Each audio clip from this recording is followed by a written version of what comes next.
வணக்கம் எல்லாருக்கும். என்னன்னு சொன்னால் ஒரு நல்ல வீடியோவில் சந்திக்கிறதுல சந்தோஷம். முக்கியமான ஒரு விஷயம் ஒன்று கதைக்க போகிறோம். இந்த டாக்டர் வீடியோ பார்த்தோன்னா டாக்டர் ஒரு வீடியோ போட்டிருக்கார். இந்த தெல்லிப்பள வைத்தியசாலைக்கு முன்பாக 3 யாசகம் கேட்குற ஆக்கள் இருக்கணுமாம்னு சொல்லி ஒரு நியூஸ் ஒன்று பார்த்தேன். யாசகம் கேட்குறது தவறு இல்லை, அதை கொச்சப்படுத்தக்கூடாது. அது உண்மையாகவே அப்படியான ஒரு சமூகத்தை எங்களுடைய இலங்கை அரசியல்வாதிகள், அதுவும் தமிழ் தேசியம் பேசுகிற அரசியல்வாதிகள் உருவாக்கி வச்சிருக்கணும். ஆனால் அரசியல்வாதிகள் யாசகம் கேட்குற அளவுக்கு போகும் எங்களோட நாடு, எங்களோட வடக்கு கிழக்குன்னு நான் ஒரு நாள் நினைக்கல. ஆனால் உண்மையாகவே என்ன விஷயம்ண்டா, யாசகம் கொடுக்க வேண்டிய ஆக்களை நாங்கள் யாழ்ப்பாணத்திலேருந்து துரத்திட்டோம். சரியோ அவையில் பிடிச்சி கொண்டு போய் பாவங்கள் அது சரியோ புள்ளையோ அதை பற்றி நான் கதைக்க வரையில. ஆனால் இந்த யாசகம் கேட்குற ஆக்களை நாங்கள் இவையத்தான் முறைக்கு துரத்தணும். என்னென்னு சொன்னால், அரசியலில் இப்படியே என்ன சொல்கிறது, எதுக்கு யாசகம் எடுக்கணும், எதுக்கு எடுக்கக்கூடாது, எங்கே எடுக்கணும், எங்கே எடுக்கக்கூடாதுன்னு சில விஷயங்கள் தெரியணும். இப்போ வைத்தியசாலைன்றது ஒருக்கா இந்தியாட்ட இருந்தோ அல்லது புலம்பெயர் தேசத்தில் இருந்தோ நிதியை வாங்கி போட்டு அந்த நிதியோட வைத்தியசாலையில் அபிவிருத்தி வரையறைக்கு உட்பட்டது இல்லை. வைத்தியசாலைக்கு அடுத்தடுத்த கட்டங்களாக ஒவ்வொரு தேவைகள் உருவாகி கொண்டே இருக்கும். இப்போ மத்திக்கு கொண்டு போய் தெல்லிப்பள வைத்தியசாலையை இணைக்கிறதுன்றது ஒரு குறுகின திட்டத்துக்காக அதை கொண்டே மத்தியோட இணைக்கணும் என்று சொல்லல. மாகாண சபை தேர்தல் இந்த அரசாங்கம் வைக்காதுன்னு தெரிஞ்சுதான் இந்த அரசாங்கம் மாகாண சபை தேர்தலை வைக்க போகிறதில்லை. அப்போ அதை வைக்காத வரைக்கும் எப்படியும் எங்களோட தெல்லிப்பள வைத்தியசாலை டெவலப் ஆக போகிறதும் இல்லை, அடுத்த கட்டத்துக்கு போகிறதும் இல்லை. அதால் தான் வைத்தியர் அர்ஜுனா இந்த என்பிபி அரசாங்கத்தோடு சேர்ந்து இந்த விஷயத்தில் அதை கொண்டு போய் மத்தியோட இணைக்கணும். அதை விட முக்கியமான விஷயம் என்னென்னு சொன்னால், இது ஒரு அரசியல்வாதியின் குடும்ப வைத்தியசாலையாக மாறுறதுக்கான ஒரு திட்டம் தான் இந்த வைத்தியசாலையில் நடந்து கொண்டிருக்கு. அவர் என்னென்னா டிரெக்டாக அதில் யாசகம் கேட்டால் பிள்ளை தானே, அப்போ தான் யாசகம் எடுக்கிறேன்ட்டு தெரிய வந்துருமென்றதுக்காக அவர் என்ன செய்திருக்கிறாருன்னு சொன்னால், 3 புது பிச்சைக்காரரை இறக்கியிருக்கார். இதாக கதைப்போமே, சுத்த தமிழ்லேயே கதைப்போமே. 3 புதுசாக பிச்சைக்காரரை இறக்கி அவையல் தாங்கள் ஆரண்டதையே மறந்துட்டேன். இப்போ பவனியாவில் கொலை செய்தது, மற்றது இப்படி அந்த குழு இந்த குழுன்னு சொல்லி மண்டையன் குழு அந்த குழு இந்த குழுன்னு எனக்குமே நான் பிறகு எனக்கு தெரியாத அந்த விஷயங்கள். ஆனால் வரலாறுகள் இருக்குது, வரலாறுகள் அழியாதுதானே. நாங்கள் பதிவு செய்கிற வரலாறுகள் நல்லதாக இருந்தால் நல்லபடியாக காலங்காலமாக கதைப்பாங்க. ஆனால் நாங்கள் பதிவு செய்கிற வரலாறுகள் எப்போதுமே ஒரு இனத்தை அழித்ததாகவும் ஒரு இனத்துக்கு எதிராக செயற்பட்டதாகவும் இருந்தால் அது உண்மையாகவே கவலை தான். அது காலம் புள்ளாத சனம் கதைக்கும்.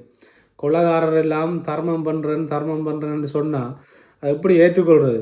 அதை ஏற்றுக்கொள்ளலாது. ஆனால் ஒரு விஷயம் என்னென்னு சொன்னால், இந்த தெல்லிப்பள பாருங்க, எங்களோட தமிழ் தேசியம் இன்றைக்கு வரைக்கும் வடக்கு கிழக்கு இப்படியே இருக்கிறது காரணம் ஒரு அபிவிருத்தியை நோக்கி ஒரு பயணம் ஆரம்பிக்க இவங்களை என்ன செய்வாங்கன்னா, அப்படி 3 பேர் முன்னுக்கு பிச்சை எடுக்க வலிக்கிட்டுருவாங்க.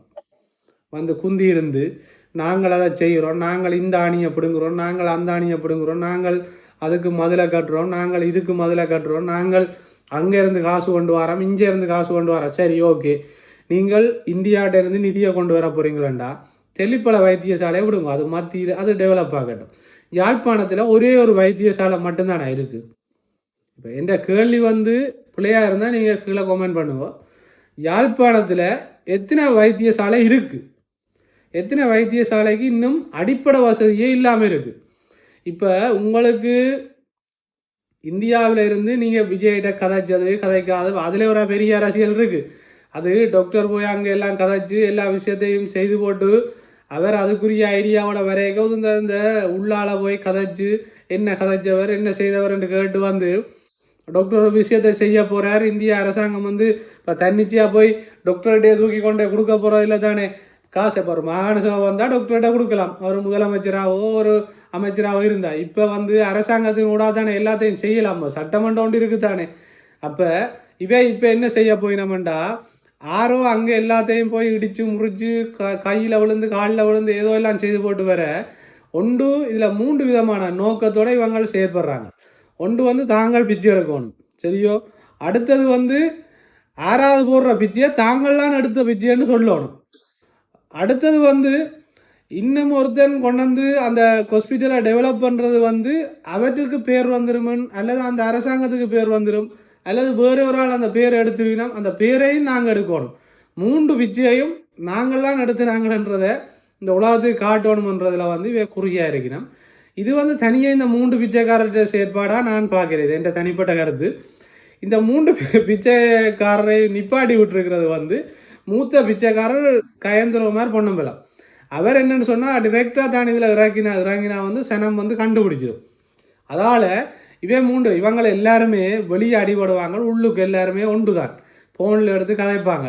நீங்கள் இன்றைக்கு போய் தெல்லிப்பள்ள ஹாஸ்பிட்டலுக்கு முன்னால் பிச்சை எடுங்கோ, நான் நாளைக்கு போய் சாவச்சேரி ஹாஸ்பிட்டலுக்கு முன்னால் பிச்சை எடுக்கிறேன், இப்படி மாறி மாறி நாங்கள் எடுப்போம் வேண்டி இவங்க கதைச்சி போடுவாங்க. நேரத்தோடய கதைச்சி பேசி போட்டு தான் இதெல்லாம் செய்வாங்க.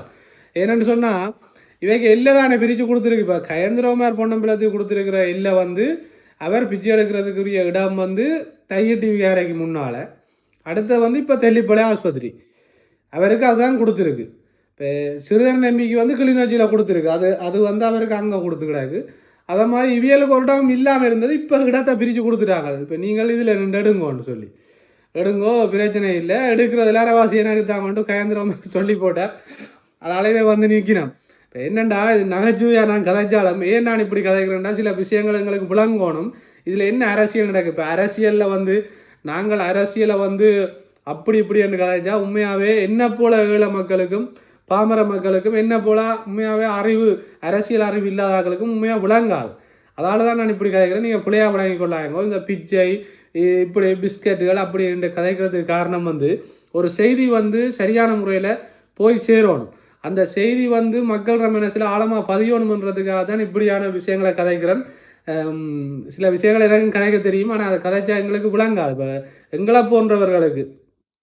எங்களை போல ஒரு என்ன சொல்கிறது, நாங்களும் எங்களோட வேலையும் என்று வாழ்கிற ஆக்களுக்கு வந்து இப்போ அரசியலில் அந்த சட்டம் இந்த சட்டம் அந்த நடைமுறை இந்த நடைமுறைன்னு நாங்கள் சில விஷயங்களை கதைக்க உண்மையாக எங்களுக்கு விளங்காது. இப்போ விளங்காட்டி நாங்கள் விளங்கக்கூடிய வகையிலான்னு சொல்லணும்.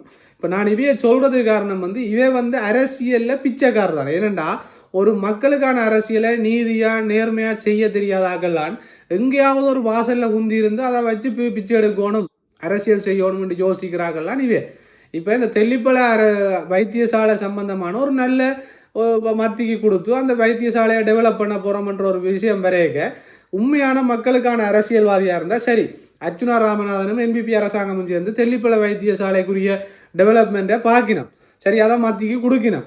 ஆனால் நாங்கள் என்ன செய்வோம்னு சொன்னால் அடுத்தது இன்னொரு வைத்தியசாலை இருக்குது, இப்போ நெடுந்தீவு வைத்தியசாலை இருக்குது, அதே மாதிரி தீவுகளில் வைத்தியசாலை இருக்குது. இளங்குமரன் ஒரு கணக்காய்வு சொல்லியிருக்கிறார், அது எனக்கு தெரியல. 21 தீவு இருக்குது, 21 தீவிலையும் இப்போ ஏதோ 2 தீவில் தான் ஆக்கள் இருக்கிறோம்னு சொல்லியிருக்கிறார். அப்போ மற்ற தீவுகளில் இளங்குமரன் மாதிரி ஆக்களை கொண்டு இருத்தி ஒரு வைத்தியசாலையை கட்டுங்கோ, அல்லது அந்த தீவுகளை டெவலப் பண்ணுங்கோ, அல்லது இருக்கிற தீவுகளில் வைத்தியசாலையை கொண்டு வாங்க, வைத்தியசாலையை மற்ற அடுத்த கட்டத்துக்கு கொண்டு வாங்க. அதுக்கு நீங்கள் ஒரு ஏற்பாடுகளை செய்ய. ஏன் தெல்லிப்பளை வைத்தியசாலைக்குள்ளே போய் குண்டு சட்டியில் குதிரை ஓடுற மாதிரி ஏன் அதுக்குள்ளேயே நிற்கிறீங்கள்? இப்போ எந்த கேள்வி எல்லாம் என்னென்னு சொன்னால், இப்போ எங்கட மக்களும் விளங்கி கொள்ளணும். இப்போ நாங்கள் வந்து யாரையுமே வன்மத்தில் கதைக்க வரையில. இப்போ கயந்திரமார் பொன்னம்பலமோ அல்லது சிறுதரன் ஐயாவோ அல்ல இந்த சீனி சிவஞானம் ஐயாவோ அல்லது இந்த இதில் வந்த 3 பேரையுமோ எங்களுக்கு தனிப்பட்ட ரீதியில் அவ யார் என்ன, அவையன்ற குடும்பம் என்ன, அவையன்ற பிள்ளை ஊட்டியலங்க, இதெல்லாம் எங்களுக்கு தெரியாது. இது வந்து இப்போ வைத்தியர் அர்ச்சுனா ராமநாதன் என்ன செய்தாலும் வன்மத்தில் கதைக்கிற மாதிரி நாங்கள் கயந்திரமார் பொன்னம்பலத்தையோ அல்லது வேண்ட அரசியலையோ விமர்சிக்க வரையில. என்ற கேள்வி எல்லாம் சரியப்பா, நீங்கள் தெல்லிப்பளை வைத்தியசாலைக்குத்தான் எல்லா விருத்தியையும் கொண்டே போடணுமென்ற அவசியம் இல்லை தானே. தெல்லிப்பளையில் மட்டும் அவங்களுக்கு மக்கள் வாக்களிக்கவே, என் சங்கானையில் வாக்களிக்கலையா, என் வட்டுக்கோட்டையில் வாக்களிக்கலையா? வட்டுக்கோட்டையில் ஒரு வைத்தியசாலை இருக்குது, அதில் நிறைய குறைபாடுகள் இருக்குன்னு அந்த மக்கள் போராடினது உங்களுக்கு ஞாபகம் இல்லையோ? ஏன் அங்கே எல்லாம் இறங்குறீங்கள் இல்லை? ஏன் அந்த தெல்லிப்பளை வைத்தியசாலையில் போய் உங்களை உண்டியலை வச்சு கொண்டு நிற்கிறீங்கள்? அதை நிப்பாட்டுங்க. அது மக்களும் தெல்லிப்பளை பிரதேசங்களில் வாழ்கிற மக்கள் இப்படியான ஆக்கள் வந்து கதை கேட்க உண்மையாக முதல் இவங்களை வெளியேற்றுங்க. ஏன்னு சொன்னால் எங்களோட இனம் வந்து கடைசி வரைக்கும் கையேந்தி கொண்டிருக்க வைக்கிறது வந்து இந்த அரசியல்வாதிகள் தான். வேண்ட பிரச்சனை என்னென்னு சொன்னால் கடைசி வரைக்கும் எங்களோட சனம் வந்து பிச்சை எடுக்கணும், எடுத்து இவங்களையே நம்பி இருக்கணும், எங்கேயாவது போய் வாங்கி கொண்டு வாங்கடா. இலங்கை அரசியல், இலங்கையில் வந்து எங்களுக்கு வந்து சகல உரிமையும் இருக்குது. அந்த உரிமைகளை நாங்கள் எப்படியெல்லாம் பயன்படுத்தணுன்றதை முதலாவது தெரிஞ்சுக்கணும். அப்போ தமிழ் தேசியத்தை மட்டும்தான் நாங்கள் எங்களோட உரிமையாக தேடிக்கொண்டு தமிழ் தேசியம் என்று காய்ச்சி கொண்டு தான் முக்கால்வாசி இந்தியாவில் நாங்கள் கோட்டை விட்டுட்டோம். இல்லைன்னு சொன்னால் யாழ்ப்பாண ஆஸ்பத்திரிலாம் எப்படியோ டெவலப் ஆக வேண்டிய ஹாஸ்பிட்டல் இன்றைக்கு ஏதோ ஒரு இடத்துல இருக்கணும். அங்கே இருக்கிற வைத்தியர்கள் அவையன்ற ஆர்வங்கள் அவையன்ற திறமைகள் எல்லாத்தையும் பயன்படுத்தி எங்களோட தமிழ் வைத்தியர்கள் எத்தனை பேர் வெளிநாடுகளுக்கு போயிருக்கணும். இப்போ அவையில் வச்சு நாங்கள் எவ்வளோ விஷயங்களை செய்திருக்கலாம். திட்டமிட்ட ரீதியில் சிங்கள அரசாங்கம் பயன்படுத்துறது இந்த கயந்திரகுமார் பொன்னம்பலம், சிவஞானம் ஸ்ரீதரன் போன்ற ஆக்களை ஏன் பயன்படுத்தினோம்னு சொன்னால் இந்த அடிமுட்டாள்களை வச்சு தான் அடுத்த கட்டத்துக்கு தமிழனுடைய அபிவிருத்தியை கொண்டு போகாமல் தடுக்கலாம். ஏன்னு சொன்னால் இவங்கள் கதைக்க போகிறது தமிழ் தேசியம். சிங்கள பேரினவாத அரசு வெளியேறண்டா அவன் நாட்டில் நின்று கொண்டு அவனை வெளியேறண்டா எங்கே வெளியேறுவான் அவன்? கொஞ்சமாவது ஜென்ரலாக யோசிங்க. இது சிங்கள பௌத்த நாடு, அதை முதலாவது ஏற்றுக்கொள்ளும். இதுதான் அடிப்படை தியரி, அடிப்படையே இதுதான் இலங்கைன்ற சிங்கள பௌத்த நாடு. அவங்களுடைய பெரும்பான்மை கொண்ட நாடு தான் இது. சரியா? இதில் நின்று கொண்டு சிங்கள பௌத்த அரசே வெளியேறு, இனவாத அரசே வெளியேறண்டா அவன் என்ன யோசிப்பான்? அவங்கள என்ன செய்வாங்க? அது எங்களுக்கு மேட்டர் இல்லை. எங்களோட வளர்ச்சியை எப்படி நாங்கள் ரகசியமான முறையிலையும் புத்தி சாதுரியமாக எப்படி நாங்கள் வளரலாம், எங்களோட இனத்தை பெருக்கலாம், எங்களோட இனத்தை அடுத்த கட்டத்துக்கு கொண்டு போகலாம், நாங்கள் எப்படி தலை நிமிந்து நிற்கலாம்ன்றதை தந்திரமான முறையில் கத்தி குளறி அடே யுத்த காலத்தில் நீங்கள் வெளிநாடுகளுக்கு தலைவர் என்ன போக சொன்னவர் சொல்லி போட்டு ஓடினாக்களும், கொழும்பில் போய் இராணுவ பாதுகாப்புகளோட இருந்தாக்களும் இன்றைக்கு நீங்கள் ஏன் கத்துறீங்கள்? அந்த நிலைமையில் நீங்கள் செத்துருக்கணும் போய் அடிபட்டு ஏன் இன்றைக்கு கத்துறீங்கள்? அபிவிருத்தியை நோக்கின பயணத்தை தடை செய்யாதுங்க. இதை தமிழ் மக்கள் தயவு செய்ய புரிஞ்சு கொள்ளுங்க. இந்த தெல்லிப்பள வைத்தியசாலை அடுத்த கட்டத்துக்கு போகிறதுக்கு இவங்க திரும்ப ஏதோ ஒரு முட்டுக்கட்டை போட போகிறாங்க. இந்த தையட்டி காணிக்கு டாக்டர் எல்லாம் மலர்ந்து முதல் இருக்கிற ஆக்கள்கிட்ட காணிகளை கொடுப்போம்னு சொல்ல அதை எப்படி போய் குழப்பி சீரழிச்சாங்களோ அதை மாதிரி ஒரு வேலையை இங்கே செய்ய போகிறாங்க. இந்த சைக்கிள் கட்சி, நான் திரும்பவும் சொல்கிறேன், எந்த போராட்டங்கள்ல எல்லாம் போய் நிற்குதோ அதில் இந்த தமிழ் தேசிய கட்சின்னு சொல்லி போட்டு இவங்களை எங்கெல்லாம் போயிருக்கிறாங்களோ அதுவும் ஆம பூந்த வீடும் ஒன்று தான், உருப்படாது. ஆகவே மக்கள் விழிப்பாக இருக்கணுமன்றதுக்காகத்தான் இந்த ஒரு காணொளி. தயவு செய்து இதை புரிஞ்சு கொள்ளுங்க. இவியல் நீங்கள் மக்களே கேட்கலாம் இவங்கள்ட்ட என்னன்னு சொன்னால், சரி நீங்கள் மக்கள் ஆர்வம் வேண்டாம், இன்னொரு ஹாஸ்பிட்டலை டெவலப் பண்ணுங்க, இன்னொரு பாடசாலையை டெவலப் பண்ணுங்க, பிச்சை எடுக்க வேண்டாம்னு சொல்லல. எல்லா இடமும் பிச்சை எடுத்து தான் எங்களை நாட்டு அபிவிருத்தி. இலங்கை அரசாங்கமே பிச்சை தான் எடுத்துக்கொண்டிருக்கு. பிச்சை எடுக்கிற ஒன்றும் தவறு இல்லை. இப்போ அது பணக்காரன் இன்னொரு பணக்காரன்ட்ட பிச்சை எடுக்கிறான்.